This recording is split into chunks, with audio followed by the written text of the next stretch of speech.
Bonjour à tous, bienvenue dans ce nouveau tuto PrestaShop. Aujourd'hui, je vais vous présenter la partie import de vos produits. Alors, je vous conseille d'aller voir la vidéo sur les introductions des imports avant tout. Et là, on va voir deux types d'import produits, donc l'import produit simple et l'import produit avec déclinaison. Ça se fait sur deux fichiers distincts. On est là sur l'onglet paramètres avancés importés. Et vous avez donc un import produit simple, qui est celui-ci quand vous sélectionnez produit. Vous avez tous ces champs ici que vous allez pouvoir importer. Et un import produit avec déclinaison. Et là, vous avez les différents champs. En ce qui concerne ces imports, si vous avez beaucoup de produits ou beaucoup de données à importer, vous pouvez le faire effectivement via fichier CSV ou fichier Excel, comme je vais vous le montrer ici. Par contre, si vous avez une centaine de produits ou moins, n'hésitez pas à passer directement via le back-office et le faire via le back-office. Ça évitera de faire des erreurs, car les opérations d'import comme ça, c'est quand même des choses assez délicates. Du coup, si vous avez une petite centaine de produits, honnêtement, faites-le directement via votre back-office en suivant bien nos tutos, et ça évitera de faire des erreurs. Vous pouvez également le faire du coup par import de fichiers. Par contre, il faut bien respecter les structures de ces différents fichiers.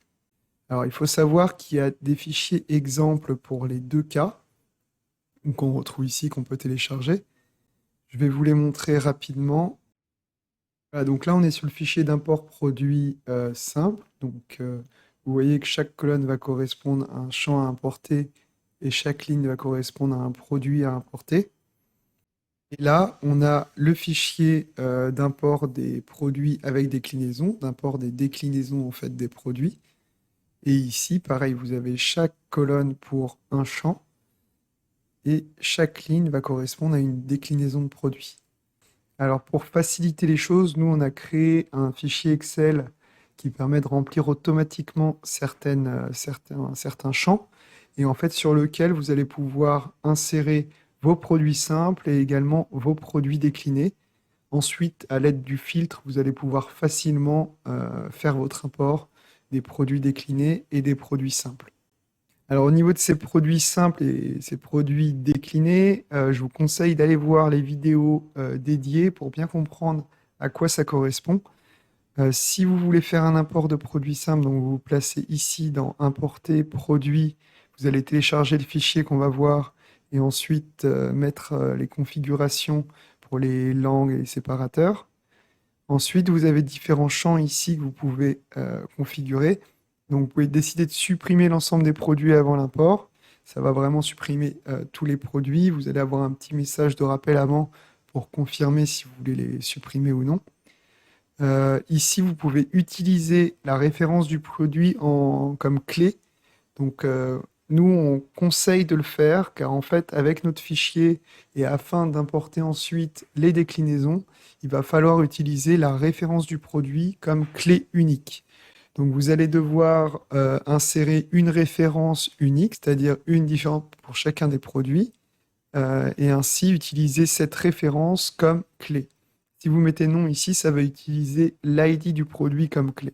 Ensuite, vous avez la possibilité d'ignorer la régénération des miniatures. Donc, c'est les miniatures des images des produits. Nous, on vous conseille de mettre oui ici, comme ça l'import se fera plus rapidement. Ça évitera les bugs et de toute façon, vous pouvez le faire par la suite via votre back-office. Vous allez pouvoir faire la régénération des miniatures. Donc, on vous conseille de mettre oui ici. Vous pouvez également forcer les identifiants. Donc, soit vous allez définir ici la référence du produit comme clé et forcer les identifiants, donc les identifiants, c'est-à-dire les références produits et pas les ID produits. Si vous mettez ici non pour la référence du produit comme clé et que vous mettez oui ici, ça va être l'ID des produits qui va être forcé comme identifiant. Cet aspect de forcer les identifiants, on le retrouve dans les autres tutos d'import. C'est en fait pour mettre à jour vos données. Quand vous forcez l'identifiant, vous remplissez la colonne avec le bon identifiant et vous allez pouvoir mettre à jour les différents champs par rapport à ce produit ou cette déclinaison. Et enfin, vous avez un champ ici pour recevoir un rapport par mail comme quoi l'import s'est bien effectué. Une fois que tout est bien configuré, vous allez pouvoir cliquer ici sur étape suivante. Voici le fichier du coup qu'on a créé et qui vous permet de faire vos imports produits, produits simples et produits déclinés. Vous voyez qu'ici on a différents types de produits, les parents et les enfants. Donc les produits parents, c'est les produits simples, les produits enfants, c'est les produits déclinés. Lorsque la cellule est grisée, eh ben, vous n'avez pas à remplir cette cellule. Et en dessous, vous allez avoir toutes les instructions. Donc, vous avez juste à lire ce qui est dans les champs et que ça vous guide pour savoir quoi mettre dans vos cellules. On va commencer du coup avec les produits simples, donc les produits parents. Vous allez utiliser le filtre ici, mettre uniquement les produits parents. Vous allez remplir tous les champs que vous voulez. Vous n'êtes pas obligé de remplir tous les champs, évidemment. La première colonne, comme je vous le disais, c'est pour les types de produits, soit parents, soit enfants. Donc ça, vous n'allez pas vous en occuper. Ça va juste être utile pour faire le filtre. La deuxième colonne, ça va être pour l'ID du produit, le numéro du produit. Donc si vous les connaissez déjà, vous pouvez les remplir et faire forcer les identifiants pour mettre à jour. Si vous ne les avez pas, vous pouvez également laisser cette colonne vide et PrestaShop va automatiquement attribuer un ID produit. Pour retrouver où sont ces ID produits, c'est très simple, c'est au niveau de votre back-office. Vous allez dans Catalogue, vous allez dans Produits, et là, vous allez avoir la première colonne où c'est les ID de vos produits. Ensuite, vous pouvez décider du coup si le produit est actif ou non, si vous voulez l'activer ou non sur votre boutique. Puis, vous avez la possibilité de choisir la visibilité du produit. Si vous voulez uniquement faire apparaître le produit dans votre boutique physique, vous allez mettre ici nulle part. Sinon, vous pouvez également choisir faire apparaître partout, ça va être le champ par défaut, ou faire apparaître uniquement dans le catalogue et pas dans la recherche, ou uniquement dans la recherche. Après ça, vous avez le nom du produit. Puis vous avez les catégories. Alors là, pour les catégories, vous pouvez mettre votre produit dans différentes catégories en séparant par des virgules. Faites attention à la syntaxe, il faut que ça soit exactement la bonne syntaxe du nom de la catégorie. Si vous ne voulez pas faire d'erreur, vous pouvez également entrer ici l'ID de la catégorie. Donc je vais vous montrer au niveau du back-office où ça se trouve. Vous allez aller dans Catalogue, Catégories, et ici vous avez les ID de vos catégories. Vous avez les noms de vos catégories. Donc, soit vous mettez avec la bonne syntaxe le nom de la catégorie. Par exemple, là, s'il y a un B, il faut bien faire attention que ce soit un B majuscule et pas un B minuscule. Et aussi, pour ne pas faire d'erreur justement sur cette syntaxe, vous pouvez utiliser les ID des catégories. Alors ça, c'est si vous voulez placer ce produit dans une catégorie existante que vous avez déjà sur votre site. Si vous mettez une orthographe différente, eh bien, ça va tout simplement créer une nouvelle catégorie et placer ce produit dedans. Ensuite, on a une colonne pour les fournisseurs et pour les marques. Là, c'est si vous voulez attribuer à votre produit un fournisseur ou une marque. Et là, c'est pareil. Soit vous voulez créer une nouvelle marque et un nouveau fournisseur, et dans ce cas-là, vous mettez dans ces colonnes la marque et le fournisseur, qui va être attribué au produit. Soit vous avez déjà vos marques et vos fournisseurs, et dans ce cas-là, vous pouvez mettre exactement la bonne orthographe, et ça va attribuer le produit à cette marque et à ce fournisseur. Donc, je vais vous montrer aussi sur le back-office où retrouver vos marques et vos fournisseurs. Vous allez aller ici dans Catalogue, Marques et fournisseurs, et vous allez avoir les différentes marques, les noms des marques, et dans l'autre onglet, les différents noms des fournisseurs, si vous en avez. Après ça, ça va être des champs pour les produits déclinés, donc vous vous en occupez pas, c'est des colonnes grisées. Puis, vous avez le prix de vente hors taxe du produit à mettre ici. Attention, il faut mettre les valeurs décimales sans la virgule. Et la colonne suivante, ça va être pour les taxes à appliquer sur ce prix de vente. Donc, par défaut, il y a la TVA qui est à 20% avec l'ID numéro 1, mais vous pourriez très bien appliquer une autre taxe en fonction du produit. Donc, je vais vous montrer sur le back-office où ça se trouve. Vous allez aller dans International ici. Vous avez un onglet Taxes, et vous pouvez voir que vous avez toutes vos taxes qui sont déjà sur votre PrestaShop.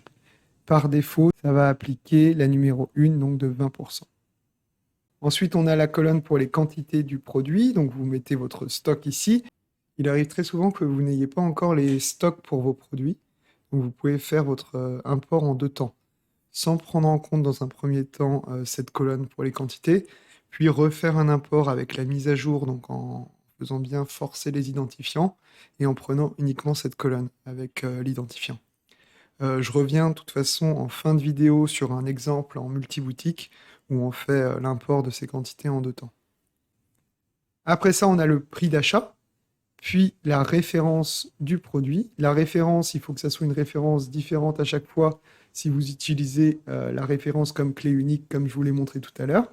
Ensuite, on a la référence du fournisseur, le code EAN 13, le code UPC. Ça va être des références que vous pouvez attribuer à vos produits. Ça va vous aider au niveau logistique pour bien repérer et traquer vos produits. On a enfin une colonne écotaxe. Vous pouvez appliquer une écotaxe à chacun de vos produits en remplissant ce champ ici. Vous avez ensuite un champ pour importer les caractéristiques de vos produits. Alors pour ce champ, c'est une syntaxe un peu particulière. Il faut mettre la caractéristique, deux points la valeur de cette caractéristique et deux points la position. C'est pour ça qu'on a créé ce fichier. En fait, on a une formule qui va remplir automatiquement la cellule.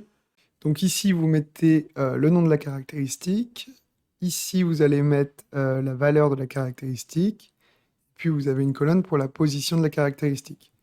Pour la position, vous pouvez mettre la valeur que vous voulez. De toute façon, vous allez pouvoir revenir après sur le back-office et changer les positions pour les valeurs ou pour les caractéristiques. Si vous avez plusieurs caractéristiques à importer sur votre site, vous pouvez dupliquer les colonnes caractéristiques, valeurs et position.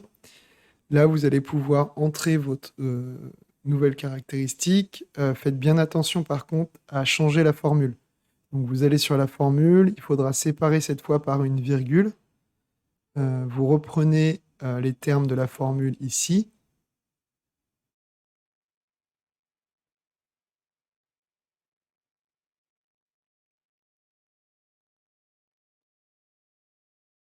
Vous ajoutez ici le symbole.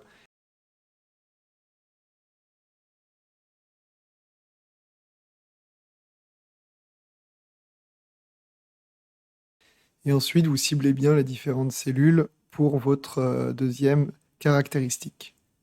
Voilà, une fois que la formule est bonne, vous allez voir, vous allez pouvoir mettre une caractéristique, une valeur associée, donc test par exemple, dev, et pour la position, vous mettez la valeur que vous voulez. Ensuite, vous avez ce bon champ du coup pour importer les deux caractéristiques à ce produit.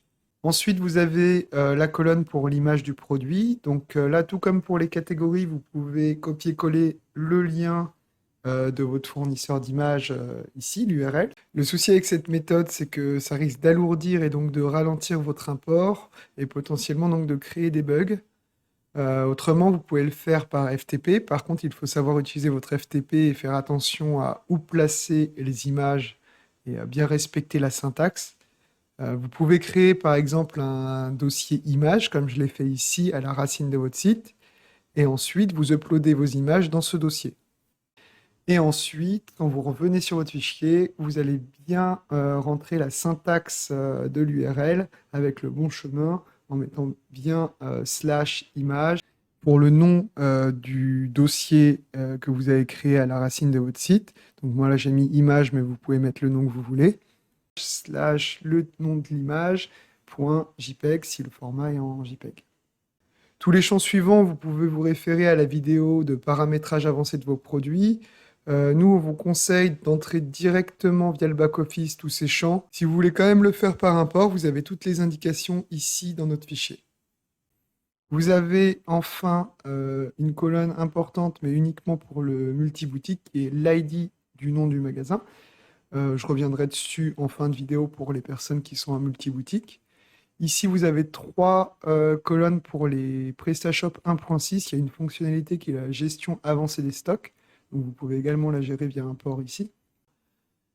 La dernière colonne, c'est pour les produits accessoires, c'est-à-dire les produits que vous allez lier. Vous pouvez mettre l'ID du produit, vous pouvez en mettre plusieurs en séparant par des virgules, et en fait, ça va lier ces produits à votre produit que vous importez. Voilà, une fois que vous avez fini tout votre fichier, donc vous prenez les champs que vous avez remplis, vous faites un copier-coller dans un nouvel onglet ou alors dans un autre fichier, vous faites copier ici. On a déjà l'onglet produit simple ici, vous allez copier l'ensemble des données. Faites attention, il faut faire collage spécial et par valeur, car on a mis des formules. Et pour bien que ça se copie-colle, il faut mettre collage spécial valeur. Ici, vous pouvez supprimer tous les champs, toutes les colonnes qui ne servent à rien ou que vous n'avez pas remplies. Une fois que votre fichier est bon, vous allez pouvoir l'uploader sur votre back-office et faire votre import. Donc ici, paramètres avancés, onglet importer, vous mettez produit, vous téléchargez le bon fichier, vous mettez les différentes configurations voulues, et vous faites étape suivante. Ensuite, on arrive sur la page que vous commencez à connaître pour les différentes colonnes et les intitulés des colonnes. Vous définissez les intitulés de chaque colonne. Si vous ne voulez pas prendre en compte une colonne, vous faites ignorer cette colonne. Vous pouvez également créer un modèle pour ensuite aller plus vite et recharger le modèle à chaque fois que vous allez faire votre import. Et quand tout est bon, vous faites importer ici.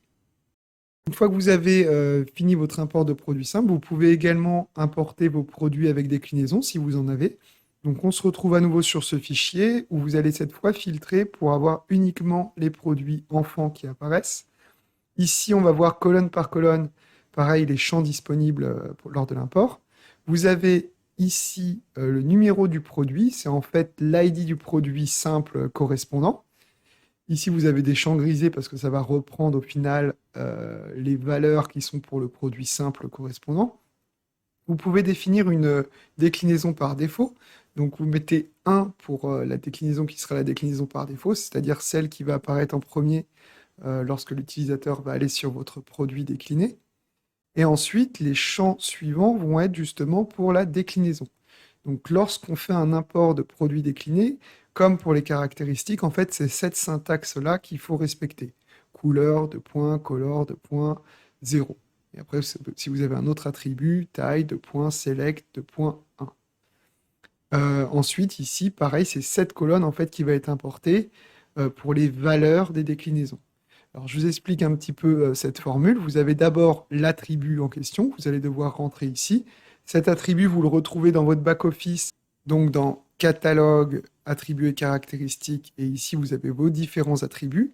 Si vous cliquez sur un des attributs, vous avez les différentes valeurs de ces attributs. Donc ici, sur le fichier, vous faites bien attention à la syntaxe et vous mettez l'attribut que vous voulez mettre en place.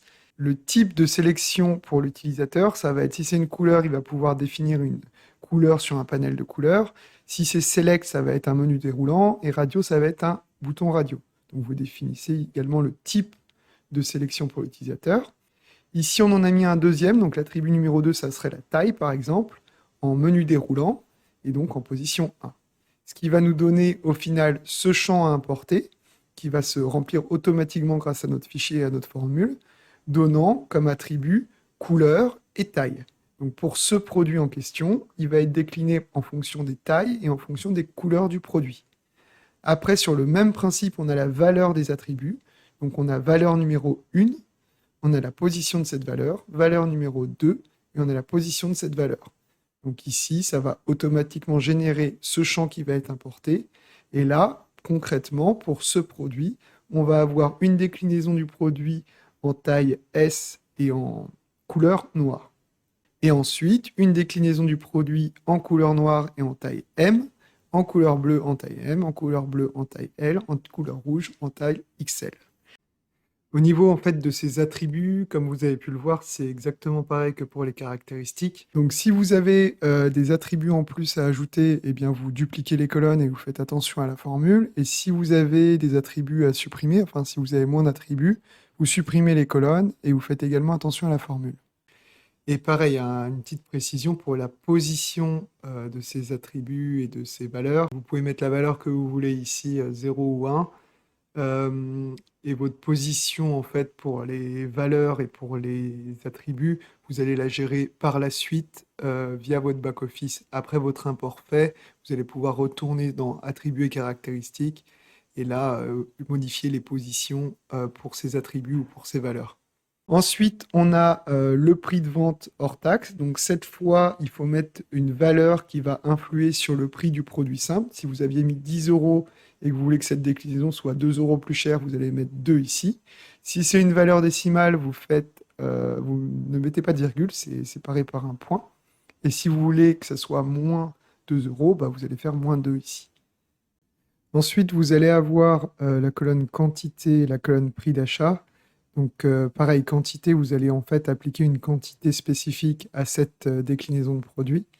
Et prix d'achat, vous allez en fait utiliser un nouveau prix d'achat pour cette déclinaison. Ici, pas la peine de faire des variations en mettant des -2 par exemple, ça va reprendre la valeur entière. Donc vous mettez par exemple la valeur décimale 10,5 sans la virgule, et ça va reprendre le prix 10,5 en prix d'achat. Ensuite, on a un champ très important qui est la référence du produit. Alors nous, comme on l'a fait ici, il faut utiliser cette référence de produit comme une référence unique, c'est-à-dire avoir une référence différente à chaque fois. Ça va être utile lorsqu'on va faire forcer les identifiants. On va se baser sur cette référence qui va être différente et vous n'allez pas pouvoir le faire avec les ID produits car ils sont identiques, car ils se basent sur le produit simple. Donc, mettez bien une référence produit différente à chaque fois en anticipant justement ces mises à jour de stock, par exemple, de produits déclinés. Ça sera très utile. Ensuite, on a la référence fournisseur. Donc, comme pour le produit simple, vous pouvez mettre une référence fournisseur différente à chaque fois. Le code EAN et le code UPC également différentes à chaque fois pour bien traquer vos produits déclinés. Après, ça va être des champs qui sont grisés, donc ne pas les remplir. Là, on a les champs pour l'image. Vous faites exactement la même chose que pour le produit simple. Et ensuite, c'est des champs comme la position de l'image que vous pouvez remplir pour définir, comme son nom l'indique, la position à chaque fois de vos images pour les produits déclinés. Ensuite, c'est beaucoup de champs qui vont être référés aux produits simples. Vous avez également ici, par rapport aux livraisons, vous pouvez mettre des poids, des longueurs, des largeurs différentes à chaque fois. Par contre, attention, ça va être en mettant plus ou moins et en utilisant justement les unités correspondantes, donc plus ou moins en centimètres pour la taille, plus ou moins en kilogrammes pour le poids. Ensuite, on a des dates de disponibilité du produit qu'on peut avoir différentes. Et par la suite, pareil, l'ID du magasin, ça va être pour le multiboutique, donc je vais vous en parler juste après. La gestion avancée, c'est pour le PrestaShop 1.6 si vous voulez l'activer. Ensuite, pareil, une fois que vous avez fini votre fichier de produits déclinés, vous allez faire un copier-coller. Pareil, en respectant le process de collage spécial et par valeur. Donc, vous faites copier. On a créé ici un onglet. Vous allez pouvoir coller. Faites bien collage spécial, valeur. OK. Vous pouvez supprimer toutes les colonnes inutiles et qui sont vides. Et ensuite, vous allez aller sur votre back-office et faire l'import de vos produits déclinés. Donc, sur le même principe, vous mettez déclinaison ici, vous téléchargez le fichier, vous remplissez ici les différents paramétrages, donc supprimez l'ensemble des déclinaisons, utilisez la référence du produit comme clé, comme je vous le disais tout à l'heure, on va activer cette fonctionnalité pour par la suite faire vos mises à jour de produits déclinés, et vous pouvez utiliser, envoyer une notification par mail, oui ou non. Et vous vous retrouvez à nouveau sur cette page pour bien définir les intitulés des colonnes. Quand tout est bien paramétré, vous faites importer. Si vous avez opté pour un PrestaShop en multi-boutique et que vous avez choisi l'option de différenciation des différents stocks entre vos boutiques, dans ce cas-là, la meilleure façon de faire, c'est de faire deux imports. De faire un premier import de vos produits simples et de vos produits déclinés normalement, mais sans la colonne quantité. Dans ce cas-là, vous préparez votre fichier comme on l'a vu dans ce tuto et vous importez dans toutes les boutiques. C'est très important de bien se mettre dans toutes les boutiques. Ainsi, en fait, tous les produits vont se mettre dans chacune des boutiques sans les quantités. Donc, on a déjà un fichier qui va vous permettre de faire ces imports, ce deuxième import de vos quantités. Vous allez mettre l'ID de votre produit et la référence du produit. Donc, si c'est des produits déclinés, il faut utiliser la référence du produit et des références différentes à chaque fois. Vous allez bien faire forcer les identifiants. Vous allez pouvoir activer ou non vos produits dans telle ou telle boutique. Et là, vous allez mettre vos quantités dans chacune des boutiques. Donc, par exemple, ce produit-ci, quantité 1 dans la boutique numéro 1, quantité 2, quantité 3, boutique 3, etc. Vous pouvez copier-coller si vous avez plus de 3 boutiques. Une fois que ce fichier est fait, eh bien, vous allez vous placer dans le contexte de la boutique en question et faire votre import de ce fichier-ci. Et lorsque vous êtes dans la boutique 1, vous allez faire ignorer la colonne pour la boutique 2 et 3. Voilà, si vous avez des questions, n'hésitez pas à contacter une agence concernant les imports, que vous soyez en multi-boutique ou non. Si vous faites un import de fichier, il est important de mettre son site en mode maintenance au préalable et de faire une sauvegarde de sa base de données. Donc, vous pouvez faire une sauvegarde de la base de données directement via votre back-office. Vous vous placez dans base de données, sauvegarde BDD, il y a un onglet, et vous pouvez cliquer sur faire une sauvegarde. Comme ça, s'il y a un problème lors de votre import, vous pouvez demander à une agence de vous remonter votre base de données. De plus, si vous avez un environnement de dev, c'est-à-dire le site dupliqué en mode brouillon, eh bien, vous pouvez d'abord tester votre import dessus. Et enfin, vous avez également plusieurs modules qui permettent de faciliter les imports. N'hésitez pas à contacter une agence pour qu'elle vous conseille. Et dans tous les cas, c'est quand même des opérations assez délicates, donc n'hésitez pas à vous faire aider par une agence. Voilà, merci d'avoir suivi ce tuto et à bientôt pour une nouvelle vidéo.